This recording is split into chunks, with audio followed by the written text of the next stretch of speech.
Hello, everybody. Welcome to Sunday Jamz with Joe, Shak and Sam, where we exchange the songs we've been listening to the most this week and then we chat about them.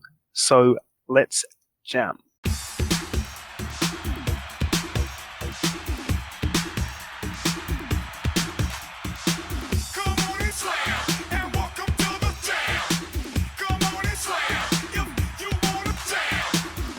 My song this week is The Words That Maketh Murder by PJ Harvey off one of her more recent albums, Let England Shake, released in 2011 to much critical acclaim.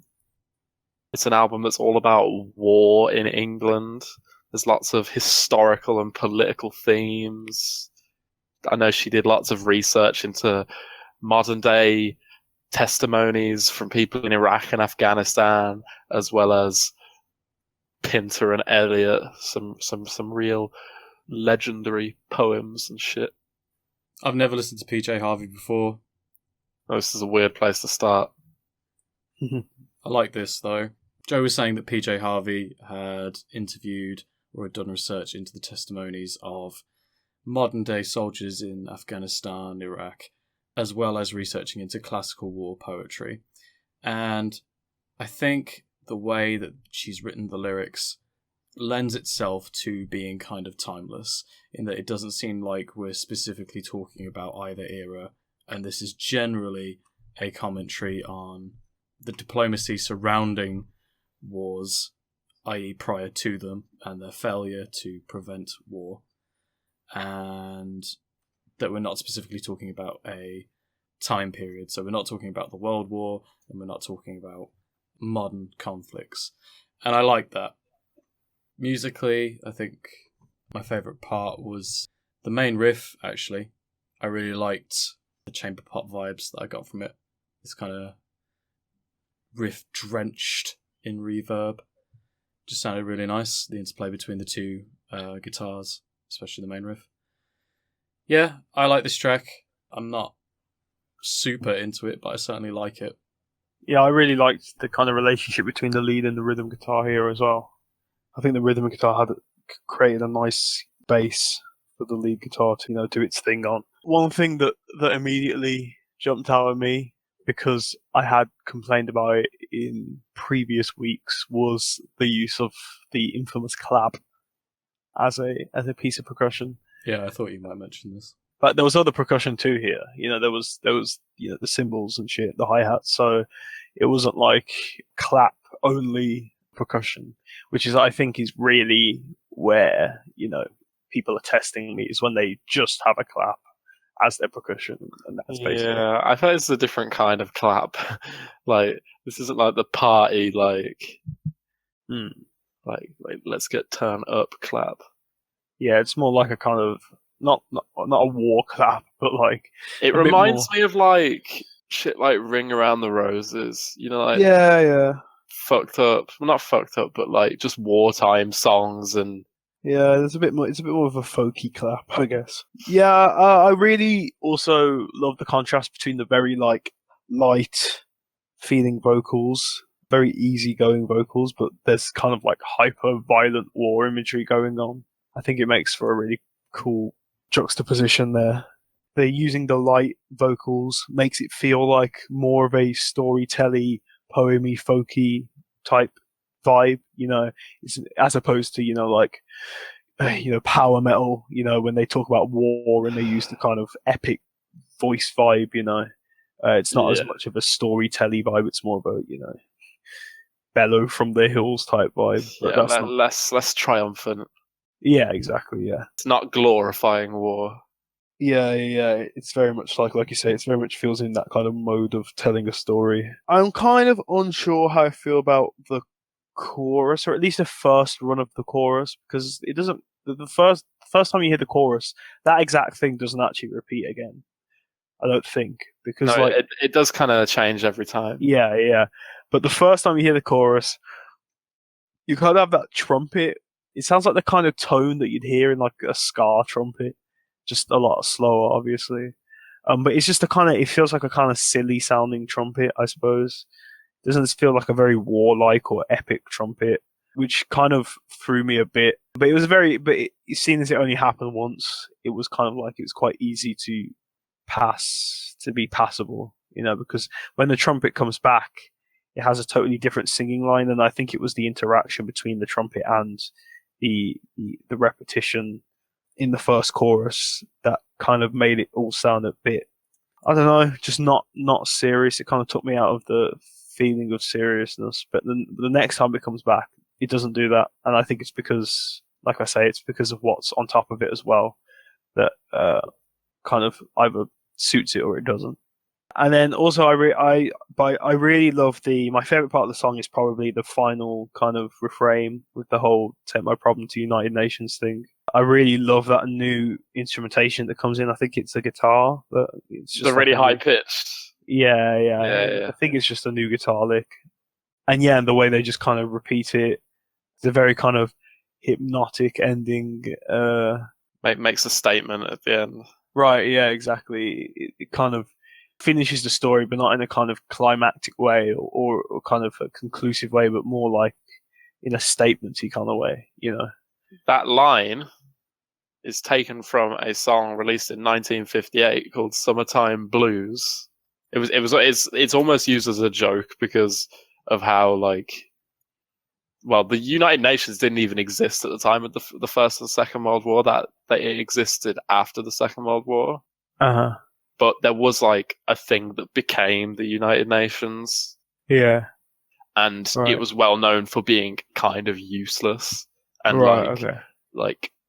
you can take your problems to them, but they never actually make a change for the greater good.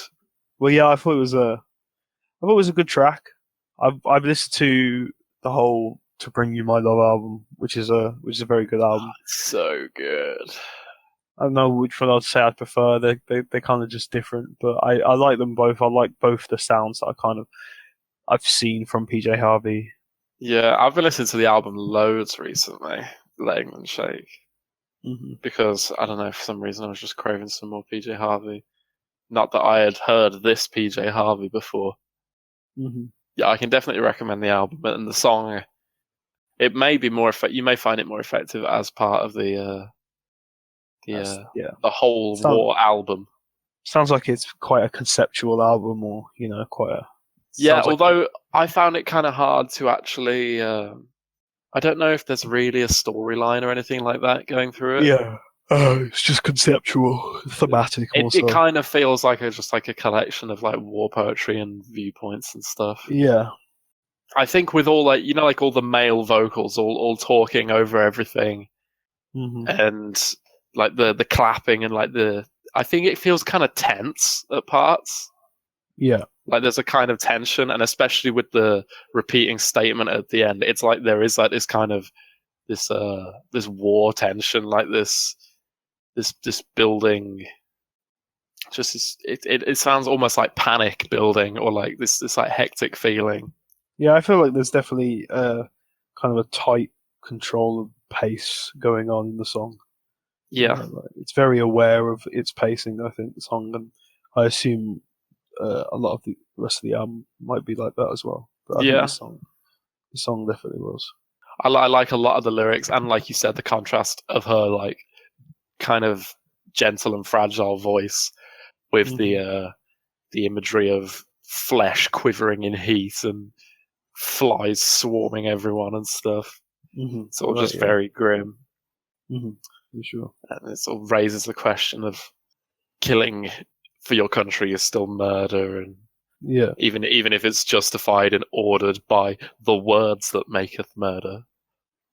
And there's mentions to PTSD, the corporal whose nerves were shot. I feel like it really has an oldie wartimey feel to it. Mm-hmm. Yeah, I think the song does. I think the song feels quite old, which is kind of an interesting contrast when they start talking about United Nations thing, because there is a kind of old English folky poetic vibe on it, so it's you get quite a jump forward obviously when they start talking about United Nations, from the general vibe and tone of the song. And I actually quite liked all of the brass that comes in as well, with the honking. I know what you mean when it does sound a little bit like, maybe a little bit silly. It sounds very grandiose and maybe a little bit like overly so. Maybe it's parodying wartime trumpets, monarchy, or some shit like that. I don't know. Yeah, maybe that's something that T.S. Eliot or someone would do. So, but yeah, I love PJ Harvey. Sick album. I definitely need to listen to more of her stuff because I've only listened to the 2 albums. Cool. And they're so different. I just want to hear what else. Yeah.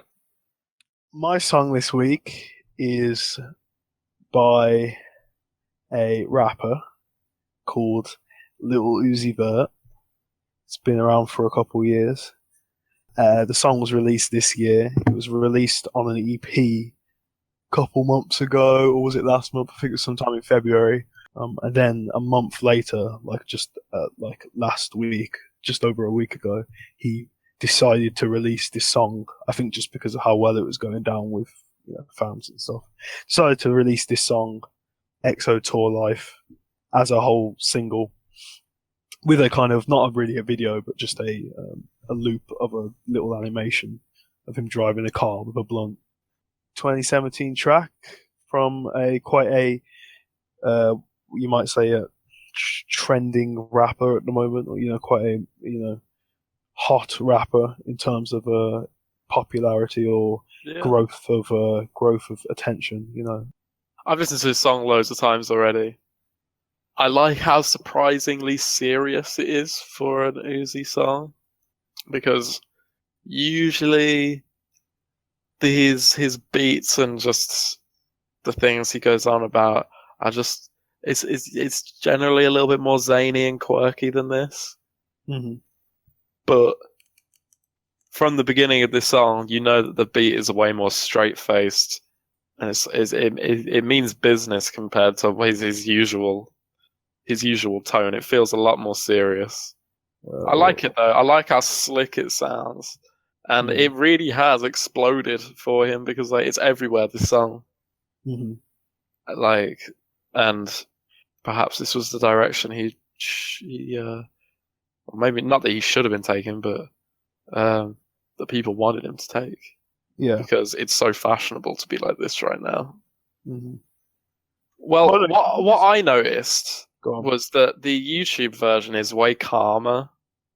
Right. But the Spotify version, his vocals sound way more mumbly and faster and it suits the beat less. See, that's interesting. The YouTube version sounded a bit more. It sounded more composed. No, I don't know. I don't agree with that. Because the YouTube version has more effects on the vocals, and there's one part where he's he's going to blow his brains out or whatever, and there's a break. We get that kind of crescendo or whatever, and the effects on the vocals, that sounds so much more intense on the YouTube version than it does yeah. version. But I mean, it's way more mumbly as well. It's harder to understand the YouTube version, what he's saying at that point. Think? Sounds, he's got that part when he breaks out in the singing, it's way more mumbly on the YouTube version. He's clearly cleared up that bit on the Spotify version without the effects, and he's I need to compare them more. But on the YouTube version, when he breaks out in the singing bit, it's it kind of all blends together what he's saying in a sense. And I think it helps to intensify this kind of spiraling effect of he's spiraling down because of his substance abuse and Zaddy, make it go away. Yeah, exactly. This is the thing, the abuse that he's getting from his ex-girl threatening to kill herself. Mm-hmm. And this is his girlfriend who he was with since he was 15, and they broke up last year. So this is a really long-term relationship that he's come out of. He doesn't sound angry. He doesn't sound mad at her, really. I don't think he sounds mad. I think he sounds depressed. He just sounds depressed and just a bit unstable. Yeah, which is a big shock, because Uzi is just not that kind of person. He's very he's always bubbly and fun in interviews. Yeah, he sounds super easygoing. Yeah, and all his songs are usually quite easygoing. So I think this is just such a shock to hear him drop this for most people. You know. Yeah. Yeah, It it's not the side of Uzi people are used to hearing. But yeah, in terms of the two versions, I might as well just bounce off what you were saying about it now, what you two were saying. In one sense, I like the YouTube version because, like you say, Sam, there's the whole substance abuse angle, and when the vocals are more mumbled and they're harder to understand, it mirrors the substance abuse more. Yeah, you it know, has a kind of psychedelic feel to it. Yeah, exactly. So in that sense, I like that the decision to make it more mumbly, and especially like when he goes into the chorus the second time, the "Push Me to the Edge, All My Friends Are Dead," it like degenerates to so when you get to the end, he's just like not even saying the words anymore. He's just like basically wailing in a vague structure. But in the Spotify version, it kind of just immediately happens. It doesn't have that kind of degenerative thing throughout the second chorus that it does on the YouTube version. But the thing that I like about the Spotify version, that same when it breaks out into the singing, by making it not mumbled and taking off the effects, you feel closer to him emotionally, I think. Like, because you can just hear him actually singing it, it's like it's more raw in a sense. Mm-hmm. So even though you don't get the kind of fancier side of the mirroring the substance abuse and the mirroring the kind of spiral, you kind of get a more authentic side with just stripping it back a bit, and you just hear him singing as best as he can sing, you know, in the scenario that he's in. So I think I like, you know, I most people are like, oh man, I hate the Spotify version, man. They should have just ported the YouTube version, basically. But for me, it's like I kind of have pros and cons on both sides, and you know, I still prefer the YouTube version as most people do, but I think it's been exaggerated. Like, it hasn't been ruined. The Spotify version hasn't, like, you know, destroyed the song or anything. You know, it's just a bit different. Like it's hardly that different, really. Exactly, yeah. So again, like PJ Harvey, this is the only Lil Uzi track I've heard, but he does feature on Bad and Bougie.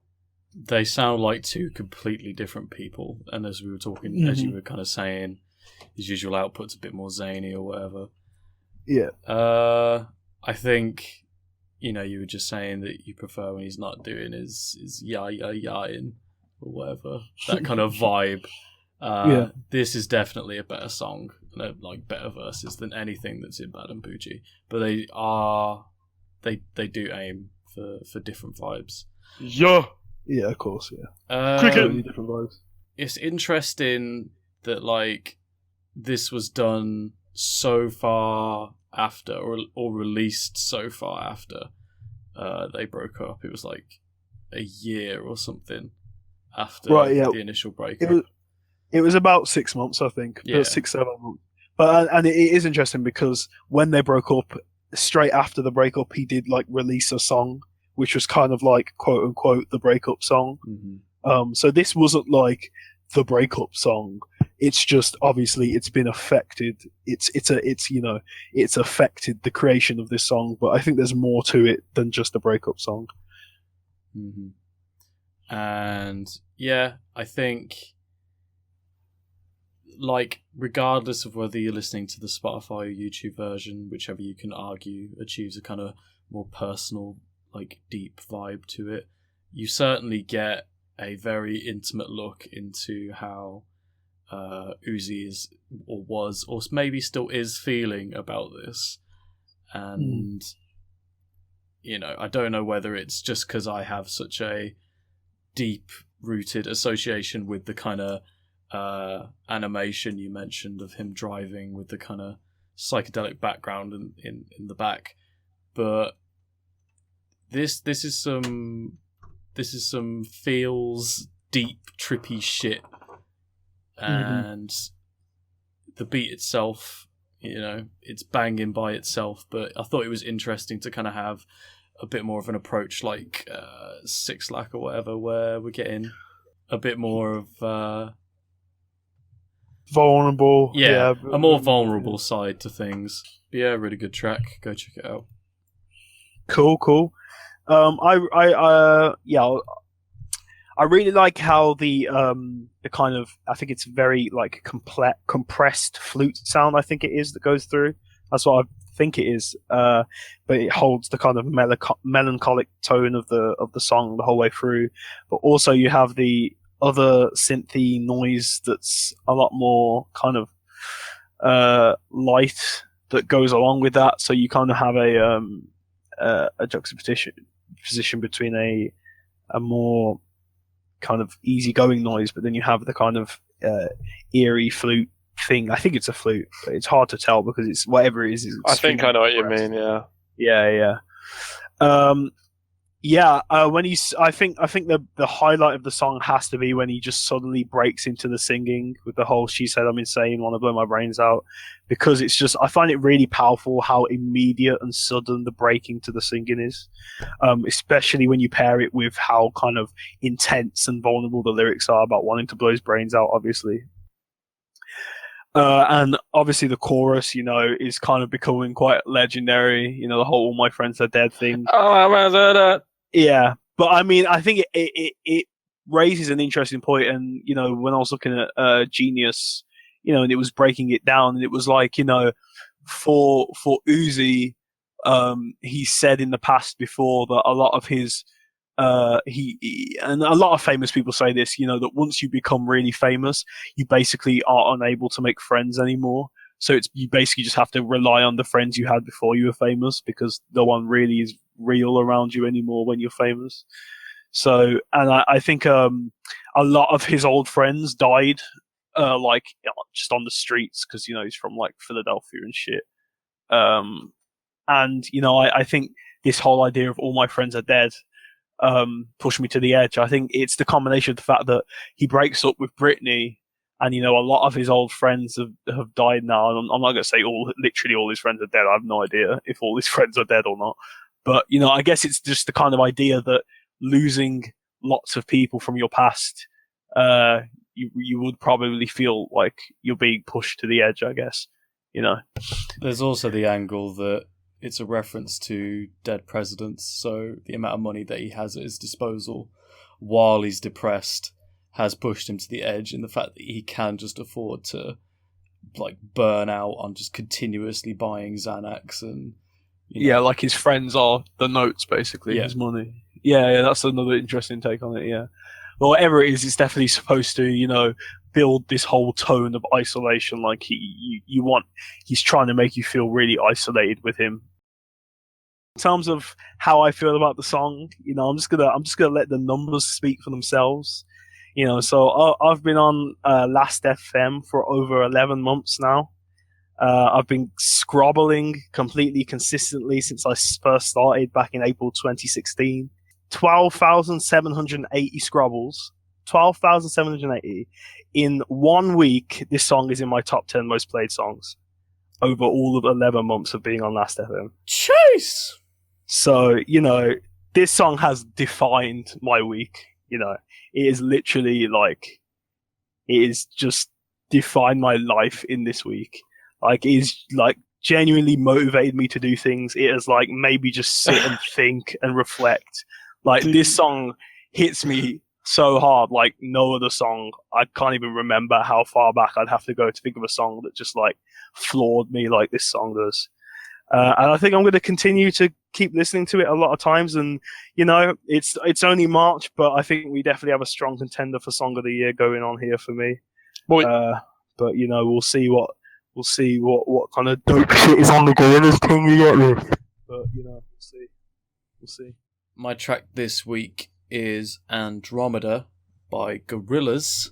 I don't think I have to introduce Gorillaz.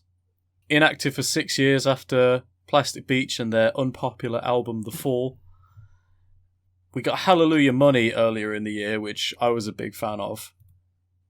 Other guys were not. But recently we've had 4 new tracks. Saturn's Bars, Andromeda, Ascension, and We've Got the Power. And one track for every character in the Gorillaz universe. The main characters, anyway. And I've picked Andromeda because it was my favourite of the lot. I generally like all of the tracks except We've Got the Power equally. I'm going to take this moment to say to everyone who may be watching this video, if you are looking forward to for the new Gorillaz album, go back and listen to their first album, because I think it's very underplayed and underrated. Yeah, because of how huge Demon Days was. So my advice is, obviously if you want to just go back and listen to everything, do that as well. But you'll hear a lot of things that I bet you never heard from Gorillaz on the first album, that are really great tracks that just kind of got forgotten about, I guess because it was overshadowed by Demon Days. And Clint Eastwood, just the song Clint Eastwood overshadowed basically the whole album because it was such an enormous song. But yeah, I say go back and check that one out while we all wait. I really like the incredibly catchy kind of bouncy 80s-esque synth work. I think it's really good, and I also really love the drum beat that comes in that feels very like 90s, early 2000s. The drum beat, in a sense, I feel like this song could literally be off the self-titled or Demon Days. Like, it feels very much like a throwback to an old Gorillaz sound, there is no Gorillaz sound, there is no old Gorillaz sound, because every album has like 12 different sounds on it. But I feel like this doesn't feel like it necessarily would have to be contemporary. Like, it feels like it could have been some song off the other, like Saturn's Bars. I can't really imagine that as an old song. But this, I kind of can imagine as a older Gorillaz song. Yeah, I can imagine this on Demon Days. Something like that, yeah. I find it interesting in the first verse as a kind of eerie, slightly dark, almost disturbing kind of synthy sound going on. And I feel like Gorillaz do this quite a lot. Like, there's something quite Halloween-y about some of the sounds in Saturn's Bars as well. And I think Gorillaz like to dabble in these kind of, like the laugh in Feel Good Inc. as well, like these kind of weird, disturbing sounds that are kind of a bit off putting from what's usually on the surface quite a, not a dark song, but there's always these little bits in there, which I notice quite a bit with Gorillaz. Spacey, ascending, alien, beam me up synth sound very modern. They're probably the most modern sounding things in this track. Everything else kind of sounds 80s, 90s, early 2000s, I feel, except for these kind of, alien shit.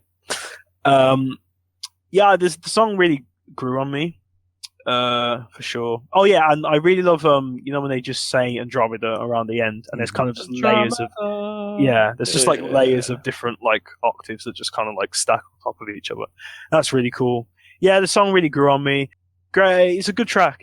I won't say great track, but it's a good track. Grew on me because I didn't really like it the first time I listened to it. I was like, I was boring. But the more I listened to it, it definitely grew on me. I'd say it might be, second. It probably Saturn's Bars is probably still my favorite song. I'd say this is a close-ish second. I do like Ascension too. I just like all three of them. Like I say, I like them all together. I like how they're all so different and shit. And I think I'll keep enjoying them until the album finally drops. Nice. This is my favorite of the 4 tracks that dropped. I think partially because of just that synth sound. Like when it kicks in, it's got a. It's very danceable, very joyous. It sounds sick, yeah. And even at the beginning, when it's just like the simple like clap and hi-hat beat with the bass drum and that funky squelchy bass line, it sounds like quirky and kind of odd. Like as like sick a beat as it is, like it's so far from being like a beat you'd find in like a club banger or something like that. It's so like clearly a Gorillaz beat.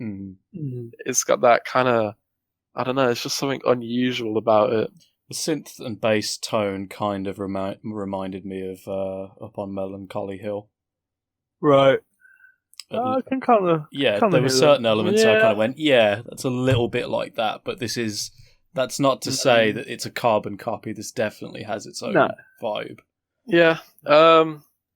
I think Damon Albarn sounds really good on it.